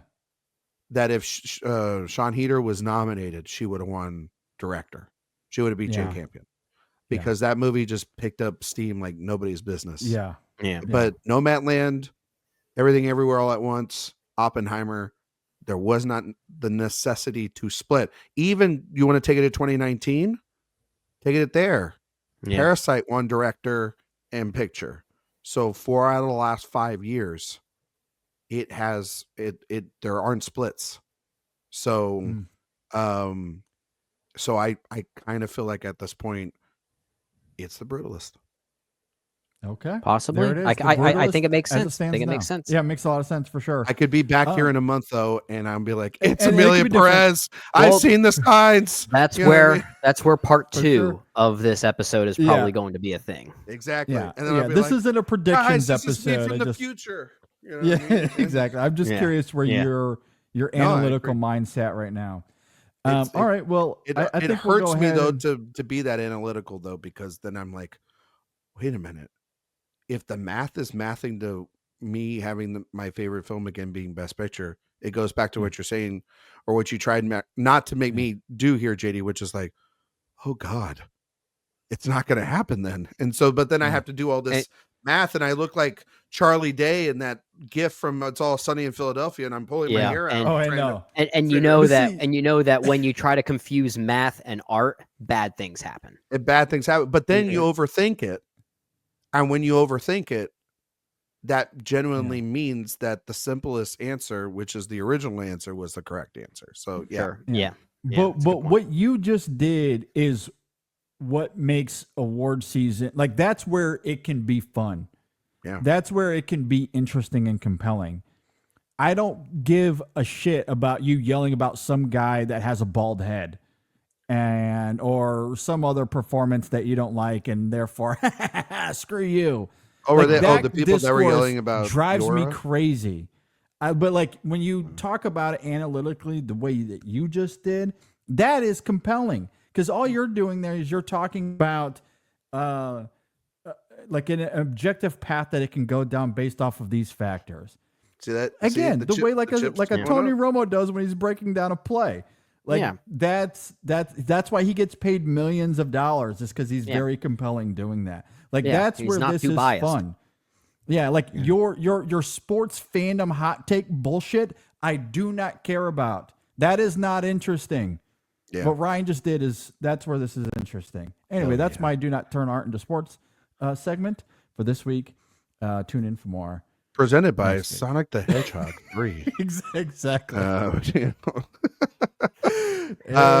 the real best picture of the year. Exactly. He was saying it, and that chip was going a little like it was getting uneven over here for a second. Well, no, Brendan, we clearly know what the best picture of the year is, and it wasn't nominated because they're cowards and they didn't nominate Trap.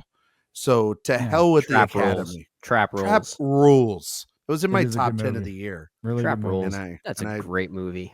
Josh Hartnett, I love M. Night Shyamalan so much. Josh Hartnett, the real best actor winner of the year, folks. And I don't care what anybody says otherwise. Right. Well, with that, thank you, Ryan, for being here. Always appreciate you being here, my friend. This was a lot of fun. Always love hearing your insight. Where can we find you and your work online, my friend? Well, you can find me on Twitter, Instagram, Letterboxd, Blue Sky, making snarky comments and also having some of this insight that you're talking about at Ryan McQuade 77. If you like listening to me, I have podcasts over at Awards Watch. We have the Awards Watch show that release every Monday. We have Director Watch. We're in the middle of a Mike Nichols series right now. We also all my reviews, interviews, stuff like where I was able to talk to some of these nominees this year, like Ed Lockman, and I was able to speak to Ramel Ross, and cool. and and I had an interview with the great the great Robert Eggers, talking about his craft and his team on the film Nosferatu. So there's a ton of stuff up on the website. You can go check all that stuff out. That's at awardswatch.com. And gentlemen, it is always a pleasure. I will come back soon, and I will not just talk about awards. I want to talk about cinema. We'll find a movie to actually talk about. A movie, as Austin Powers would say. There'll be plenty of those. We got to talk about some movies. So we always love talking movies with you. It doesn't have to be awards. It's just that season. It's that time of year. It's we're forced. We have no choice to rip our hair out. Follow la. Exactly. Be sure to go give Ryan a follow. Check out his great work. We love Awards Watch and everything you guys do over there. So, really do appreciate you being here. With that, we're going to go ahead and wind down here. As always, be sure to subscribe to the show if you're watching on YouTube or if you're listening on Apple Podcasts or Spotify. Always reach out to us via social media, Facebook, Twitter, Instagram, Blue Sky, Letterboxd. You can always email the show if you have any feedback, InSessionFilm@gmail.com. As far as reviews go, I think we're still trying to figure out what the second one is going to be, but we're at the very least going to talk about Steven Soderbergh. He has a new film out called Presence. I'm very, very excited to dig into that one. So me too. I think be on the lookout for that.